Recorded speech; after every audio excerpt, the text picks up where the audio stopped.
تمام تعریفیں اللہ تعالیٰ جل مجدہ الکریم کے لیے، درود و سلام نبی کرم نور مجسم شفیع معظم احمد مجتبیٰ جناب حضرت محمد مصطفیٰ صلی اللہ تعالیٰ علیہ وسلم کی ذات والا صفات کے لیے حمد و صلوات کے بعد، عزیز دوستو، بزرگوں اور بھائیوں، انسان کھائے پیے سوئے جاگے تو اس کے جسم کی ضروریات پوری ہوتی ہیں، لیکن جب وہ اللہ کا ذکر کرتا ہے، نماز پڑھتا ہے، دعا مانگتا ہے، استغفار پڑھتا ہے، درود و سلام کے گجرے پیش کرتا ہے، تو پھر اس کی روحانی ضروریات پوری ہوتی ہیں۔ آج جس زمانے میں ہم وقت گزار رہے ہیں، لوگوں کی جسمانی ضروریات پوری کرنے کے لیے، غذائی ضروریات پوری کرنے کے لیے بہت سارے بندوبست کیے جا رہے ہیں، لیکن جتنا لوگ اپنی ظاہری ضروریات میں خود کفیل ہوتے جا رہے ہیں، اتنا ہی زیادہ وہ روحانی طور پر کمزور ہوتے جا رہے ہیں۔ گھنٹوں بیٹھ کر گپ شپ کرنے والے لوگوں کے لیے تھوڑی دیر بھی ذکر الہی کرنا مشکل ہو جاتا ہے۔ لمبی چوڑی باتیں کرنے والے، لمبے چوڑے دلائل دینے والے لوگ اور سمجھدار لوگ اور سیانے لوگ عبادت کے معاملے میں سستی کرتے ہیں، عمل کے مسئلے میں کمزور ہو جاتے ہیں۔ تسبیحات کرنا، وظائف پڑھنا، درود و سلام پڑھنا، کم بولنا، سچی بات کرنا، صبر سے رہنا، شکر کو اپنانا، قناعت اختیار کرنا، حسد، بغض، عداوت سے بچنا، یہ لوگوں کے لیے مشکل ہو جاتا ہے۔ پھر اس کا نقصان یہ ہے کہ معاشرہ ایک عجیب سی بے سکونی اور بے قراری کا شکار ہے۔ جیب میں بہت زیادہ پیسے رکھنے والا، خوش شکل نظر آنے والا، پیٹ بھر کے روٹی کھانے والا شخص بھی ڈھونڈتا پھرتا ہے کہ آخر میں پریشان ہوں کیوں۔ آپ انسانیت کی تاریخ پڑھیں گے تو آپ کو معلوم ہوگا کہ انسان نے کبھی پتھر کی پوجا کی، کبھی معاذ اللہ چاند سورج کی، درختوں کی، بتوں کی پوجا کی۔ معاذ اللہ یہ غلط ڈائریکشن پہ تو چڑھ گیا، لیکن ایسا نہیں ہے کہ کوئی بندہ دنیا میں آیا ہو اور کسی کی اس نے عبادت نہ کی ہو۔ اس لیے کہ اللہ تبارک و تعالیٰ نے جس طرح ہمارے جسم میں کھانے کی طلب رکھی ہے، پینے کی طلب رکھی ہے، سونے کی طلب رکھی ہے، اسی طرح اللہ تعالیٰ نے عبادت کے لیے طلب رکھی ہے جسم میں۔ یہ تو ہوا کہ انسان گمراہ ہو گیا، غلط رستوں پہ چل نکلا، اس نے جھوٹے معبودوں کی طرف معاذ اللہ توجہ کر لی، لیکن وہ کسی نہ کسی کے سامنے جھکتا رہا، چونکہ اس کے وجود میں طلب تھی، شوق تھا اسے کہ وہ عبادت کرے۔ اللہ تبارک و تعالی جب مسلمان کو توفیق دے اور اللہ کی بارگاہ کی جانب وہ رجوع کرے، تو پھر اس کا رویہ یہ ہونا چاہیے کہ اس کی توجہ ہو اللہ کی جانب۔ ہمارے ہاں تسبیحات پڑھ لی جاتی ہیں اگر کبھی موقع ملے، لیکن وہ خاص انہماک، وہ خاص شوق، وہ خاص ذوق اللہ تبارک و تعالیٰ کی عبادت کا، ایک ہوتا ہے نماز پڑھنا، ایک ہوتا ہے اہتمام کے ساتھ نماز پڑھنا، یعنی ذرا وقت پہ اٹھنا، ذرا صحیح کر کے وضو کرنا، ذرا شوق سے مصلی بچھانا۔ ایک ہوتا ہے تسبیح پڑھ لینا، اور ایک ہوتا ہے ذرا تھوڑا سا نا شوق کے ساتھ اللہ کو یاد کرنا۔ آپ کبھی جو میں نے آیہ کریمہ پڑھی، اس کی آپ شان نزول دیکھیں، نبی کریم صلی اللہ تعالیٰ علیہ وسلم کے نا کچھ صحابہ اللہ کی محبت کے شوق میں حضور کی بارگاہ میں حاضر ہوئے، اور انہوں نے آ کے عرض پتہ کیا کیا؟ عرض کرنے لگے، یا رسول اللہ صلی اللہ تعالی علیہ وسلم سالوں بیت گئے ہیں سجدے کرتے ہوئے، حضور سالوں بیت گئے ہیں تسبیح پڑھتے ہوئے، سالوں بیت گئے کہتے ہوئے کہ سبحان اللہ وہ پاک ہے، ہمیں سالوں بیت گئے یہ کہتے ہوئے کہ اللہ اکبر وہی سب سے بڑا ہے، سالوں بیت گئے کہتے ہوئے کہ الحمدللہ ساری تعریفیں اللہ کے لیے، سالوں بیت گئے اس کی تسبیح کرتے، تحلیل کرتے، تکبیر کہتے۔ حضور اب نہ ہمارا اپنے رب سے ملنے کو جی چاہتا ہے، کبھی اے حقیقت منتظر نظر آ نہ لباس مجاز میں، لاکھوں سجدے تڑپ رہے ہیں میری جبین نیاز میں۔ اور اقبال کہنے لگے کہ تیرے عشق کی انتہا چاہتا ہوں، تو میری سادگی دیکھ کیا چاہتا ہوں، میرا ذرا سا تو دل ہے مگر شوق اتنا، میں وہی لن ترانی سنا چاہتا ہوں۔ میرا بھی دل کرتا ہے کہ اللہ میں تجھے کہوں میں تجھے دیکھنا چاہتا ہوں، جس طرح حضرت موسیٰ کلیم علیہ السلام نے کہا تھا، اور تو مجھے کہے کہ لن ترانی تو نہیں دیکھ سکتا، ذرا سا تو دل ہے مگر شوق اتنا، میں بھی وہی لن ترانی سنا چاہتا ہوں۔ پھر کہنے لگے بھری بزم میں راز کی بات کہہ دی، بڑا بے ادب ہوں سزا چاہتا ہوں۔ دیکھو سب لوگوں کے بیچ ہی میں نے یہ کہہ دیا۔ میرے عزیز صحابہ نا شوق میں، کتنے سارے لوگ ہیں آپ، کتنی ماشاءاللہ بڑی تعداد میں آپ آئیں، ہم بھی کبھی اس شوق میں گئے ہیں کہ ہمارے رب کو دیکھنے کو دل چاہتا ہے، ہمارا جی چاہے وہ کبھی ہمیں ملے، ہم کبھی اس کی زیارت کریں، اس کی بارگاہ کرم میں ہم حاضر ہوں۔ صحابہ نے عرض کیا یا رسول اللہ صلی اللہ تعالی وسلم ہمارا رب کہاں ہے؟ ہمارا نا اپنے رب کو دیکھنے کو جی چاہتا ہے۔ جب صحابہ نے یہ عرض کیا تو اللہ نے قرآن مجید نازل کیا، فرمایا وَإِذَا سَأَلَكَ عِبَادِي أَنِّي فَإِنِّي قَرِيبٌ، محبوب جب میرے بندے آپ کی بارگاہ میں آ کے میرے بارے میں پوچھیں نا تو ان سے کہہ دینا میں ان کے قریب ہی ہوں، قریب ہی ہوں۔ دلیل کیا ہے؟ بھائی اذا دان، یہ جب بھی مجھ سے دعا مانگیں گے میں ان کی دعاؤں کو قبول فرماؤں گا، میں ان کے قریب ہوں، میں ان کے قریب ہوں، یہ جب بھی دعا مانگیں گے نا میں قبول کروں گا، میں ان کے قریب ہوں۔ اللہ تبارک و تعالیٰ کے بندے اللہ سے محبت کرتے، رب کی بارگاہ میں جھکتے، اس کو اپنے دکھ سناتے، اس کے پیارے محبوب صلی اللہ تعالیٰ علیہ وسلم کا وسیلہ لے کے اس کے حضور حاضر ہو جاتے، پیشانیاں سجدوں سے روشن ہوتی۔ ہم نا ہر چیز کے لیے وقت نکالتے ہیں، ہر چیز کے لیے، لیکن عبادت کے لیے وقت نہیں نکالتے۔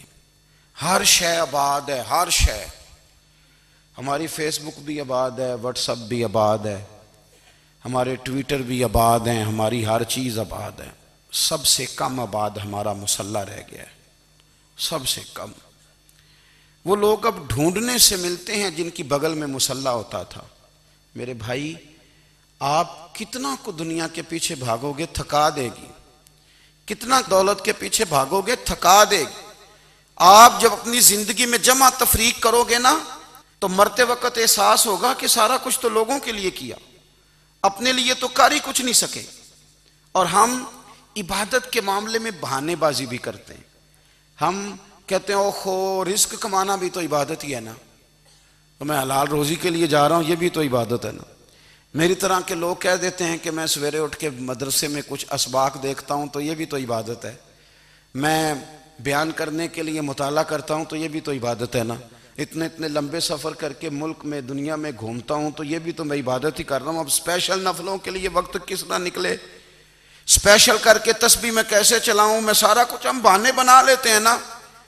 میرا سوال یہ ہے کہ یہ ساری باتیں صحابہ کو، نبی کریم کو، دیگر لوگوں کو بھی تو پتہ تھی نا، لیکن آپ غور تو کریں 23 سال حضور کو وقت ملا، مختصر وقت ظاہراً تبلیغ کرنے کے لیے، پوری دنیا میں دین بھی پھیلانا ہے۔ گھر میں 11 ازواج ہیں، 4 بیٹیاں ہیں، ان کی اولادیں، سارے کام کاج بھی دیکھنے ہیں، لیکن سیدہ طیبہ طاہرہ حضرت عائشہ صدیقہ رضی اللہ تعالیٰ عنہ فرماتی ہیں سارا دن تبلیغ کرتے، ہر غلام کے دکھ سنتے، گھر میں آتے تو اپنے گھر والوں کا خیال کرتے، کام میں ہمارا ہاتھ بٹاتے۔ قربان جاؤں، کہتی ہیں زمانہ سارا سو جاتا لیکن آمنہ کے لال مصلی بچھا لیتے۔ دنیا سو گئی ساری، سب سو گئے، جو خدام تھے، وہ جو غلام تھے، وہ سو گئے۔ صحیح مسلم میں لفظ ملیں گے، سیدہ پاک فرماتی ہیں او میرے نبی کے غلاموں، میں نے یہ رنگ بھی دیکھا ہے کہ حضور نے اتنا کھڑے رہے، اتنا قیام کیا، اتنا قیام کیا کہ مقدس پیروں میں ورم آ گئے، سوج گئے پیر، اتنے بڑے۔ دل پہ ہاتھ رکھ کے نہیں بتا سکتا کہ میرے کبھی نماز میں پیر سوج گئے ہوں، کوئی نہیں بتا سکتا۔ بچوں کی روٹی کماتے تھک گئے بات الگ ہے، ہم سیر کرنے گئے تو تھک گئے بات الگ ہے، لیکن عبادت میں یہ بھی تو مسلم شریف ہے نا، یہ بھی تو دین ہے نا، یہ بھی تو حضور کی سنت ہے، یہ بھی تو وہ چیز ہے جو کریم کی آنکھوں کی ٹھنڈک ہے۔ سیدہ فرماتی ہیں پیروں میں ورم آ گئے، اور ساری رات ہی حضور نے نماز پڑھی اور ایک ہی آیت بار بار دہرائی۔ مسجد نبوی میں بلال حبشی نے فجر کی اذان دے دی اور حضور ابھی مصلی پہ تھے، کریم فارغ ہوئے۔ میں نے عرض کی یا رسول اللہ صلی اللہ علیہ وسلم، آپ کے تو صدقے اللہ اگلے پچھلوں کے گناہ معاف کرے گا، تو آپ اتنی آہوزاری کیوں فرماتے ہیں؟ آپ تو شفیع ہیں، آپ تو انبیاء کے امام ہیں۔ تو حضور نے فرمایا عائشہ تم نے گنوایا ہے نا میرے اللہ کی مجھ پر کتنی رحمت ہے، افلا اکون عبدا شکورا، فرمایا اگر اس نے اتنی نعمتیں دی ہیں تو کیا میں اس کا شکر گزار بندہ نہ بنوں؟ میں شکر گزار بندہ نہ بنوں اس کا؟ پھر اگر اتنی نعمتیں اس نے دی ہیں، مجھے اتنا نوازا ہے، تو پھر میں اس کے سامنے سجدے نہ کروں؟ او میرے بھائی، بڑے قابل فخر لوگ ہیں ہم کہ ہم نبی پاک کے غلام ہیں، ہم قابل فخر ہیں کہ نبی کریم کے غلام ہیں۔ کیا کبھی اس غلامی کے شکرانے میں بھی 2 نفل پڑھے کہ یا اللہ تیرا شکر ہے تو نے ہمیں حضور کا غلام بنایا ہے؟ یاد رکھیں کہ اپنی روحانی زندگی کو آباد کریں، استغفار پڑھیں، تسبیحات کریں۔ حضرت عبداللہ ابن عمر رضی اللہ تعالیٰ عنہ حضرت عمر کے صاحبزادے، مکہ مکرمہ میں ان کی قبر ہے۔ میں نے جب انہیں پڑھا تو مجھے ان سے بڑا پیار ہو گیا، لیکن آپ کو پتہ ہے وہاں جا کے کسی شخص کا مزار تلاش کرنا یا پوچھنا ایک مشکل کام ہوتا ہے۔ تو ایک دفعہ میں مکہ شریف میں حاضر تھا، تو ایک گاڑی والا ڈرائیور مجھے کہنے لگا کہ مولانا میں آپ کو جانتا ہوں، مجھے آپ سے محبت ہے، ایک بات بتاؤں آپ کو؟ میں نے کہا بتاؤ۔ کہنے لگے حضرت عبداللہ ابن عمر کی قبر دیکھنی ہے۔ میں نے کہا یہ تو نہیں کہہ رہا، یہ کسی نے بندوبست کرایا ہے، یہ اللہ نے تیرے دل میں بات ڈالی ہے، یہ ہو گیا تو لے چل مجھے۔ حضرت عبداللہ ابن عمر کو نبی پاک نے فرمایا تھا راجل صالح، یہ نیک بندہ ہے، یہ متقی آدمی۔ حضرت عبداللہ ابن عمر رضی اللہ تعالیٰ عنہ سیدنا فاروق اعظم رضی اللہ تعالیٰ عنہ کے صاحبزادے ہیں، اور ان کی ہمشیرہ سیدہ حفصہ رضی اللہ تعالیٰ عنہ حضور کی زوجہ محترمہ ہیں۔ ایک دن اپنی ہمشیرہ سے کہنے لگے کہ نبی کریم صلی اللہ تعالیٰ علیہ وسلم گھر میں آئے نا، اور اگر حضور غم امت میں پریشان نہ ہوں، طبیعت کو حشاش بشاش دیکھو، تو ذرا پوچھنا تو صحیح حضور کا میرے بارے میں کیا خیال ہے، پوچھنا تو صحیح کہ کریم کی بارگاہ میں میرا کیا مقام ہے، میرے بارے میں حضور کیا فرماتے ہیں۔ اب بہن کو کام بتائے اور بتائے بھی بھائی، اور پھر بہن وہ کام نہ کرے، یہ تاریخ میں ہوتا نہیں۔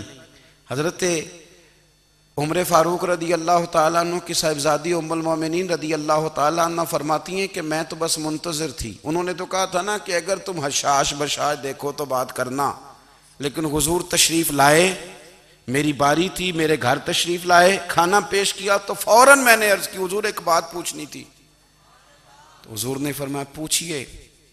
میں نے عرض کی حضور میرے بھائی عبداللہ ابن عمر کے بارے میں آپ کا کیا خیال ہے؟ نوجوانوں میری بات پہ غور کرنا، میرے بھائی کے بارے میں آپ کا کیا خیال ہے؟ تو نبی کریم صلی اللہ تعالیٰ علیہ وآلہ وسلم نے میری طرف دیکھا، اور پھر حضور زیر لب تھوڑا مسکرائے، اور بریلی کے امام کہتے ہیں کہ حضور مسکرا دیتے تھے نا تو جو بڑا دکھی ہوتا تھا وہ بھی ہنس پڑتا تھا۔ اب سوال پیدا ہوتا تھا کہ پھر تو اس مسکراہٹ کے لیے انتظار کرنا پڑتا ہوگا کئی کئی مہینے کہ حضور مسکرائیں تو رونے والے ہنسیں، تو اعلیٰ حضرت فرماتے ہیں نہیں، انتظار نہیں کرنا پڑتا، یہ مسکراتے رہنا تو حضور کی عادت ہے۔ جس کی تسکین سے روتے ہوئے ہنس پڑے اس تبسم کی عادت پہ لاکھوں سلام۔ یعنی یہ تو عادت ہے حضور کی مسکراتے رہنا، اس کے لیے انتظار نہیں کرنا پڑتا۔ بھائیو آپ خیال رکھیں گے، غور کریں گے، حضرت عبداللہ ابن عمر رضی اللہ تعالیٰ عنہ کے بارے میں پوچھا تو سیدہ فرماتی ہیں کہ نبی کریم صلی اللہ تعالیٰ علیہ وسلم نہ زیر لب مسکرائے اور فرمایا حفصہ تیرا بھائی ہے تو اچھا، لیکن میں نے سنا ہے کہ عشاء کی نماز پڑھتا ہے تو فجر تک سویا ہی رہتا ہے۔ او نوجوانوں، 10 بجے تک سونے کی بات نہیں ہوئی، 9 بجے تک سونے کی بات نہیں ہوئی، 11 بجے اٹھنے کی بات نہیں۔ حضور فرمانے لگے میں نے سنا ہے کہ عشاء کی نماز پڑھ کے سو جاتا ہے اور فجر تک سویا ہی رہتا ہے، اسے چاہیے کہ تہجد کے وقت اٹھا کرے، اللہ کی بارگاہ میں حاضر ہوا کرے، آہوزاری کرے، سجدے کرے، عبادت کرے۔ اٹھتا ہے اور فجر میں جا کے اٹھتا ہے۔ حضرت جناب حفصہ رضی اللہ تعالیٰ عنہ کہتی ہے میں نے جناب عبداللہ ابن عمر کو پیغام دیا اور میں نے کہا میرے جوان بھائی سن، نبی پاک نے فرمایا ہے تو اچھا پر تہجد میں نہیں اٹھتا، نفل نہیں پڑھتا۔ او میری ملت کے جوانوں، مزہ نہیں آ جاتا جب سارے